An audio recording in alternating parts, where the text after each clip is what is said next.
Պատմական պահին հայազգի բարերար գործարար Գրիգոր Տեր-Ղազարյանը կնոջ եւ փոքրիկի հետ մոտեցավ Վատիկանի Սուրբ խորանին եւ մատուցեց սրբագործվելիք ընծան։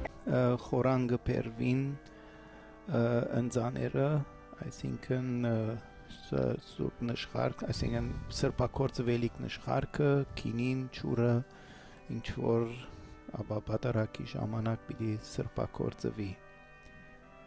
Եվ հավասիկ զանազան նաև աշխարհական անձեր յուրաքանչյուրը իր ցերկու ունի որոշ ընծամը, որ կներկայացնեն խորանին։ Եվ այս մեկը մասնակցությունն է, չէ, աշխարհականներում, որտեղ բադարակը բոլորիս համար է, ոչ թե միայն քահանային կամ գերականներուն, այլ բադարակը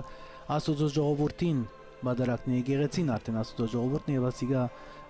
գխորհրդանշի այս մասնակցությունը բոլորին, ասենք քահանային ժողովուրդին եկած ընծան, ինչպես որ գսեն Սուրբ նշխարքը բազմաթիվ ծորենի բազմաթիվ հատիկներու ալյուրն է, ուրեմն մենք ալ բազմաթիվ հատիկներն ենք, որոնք միասնաբար կկազմենք Քրիստոսի մարմինը, այդ նշխարքը։ Իսկ այժմ լադին ձեսի մեջ կսկսի, ասենք, Սուրբ հաղորդության մասը, չէ, այդ լիտուրգիա էվկարիստիկա, ասված ծիսագադարությունը։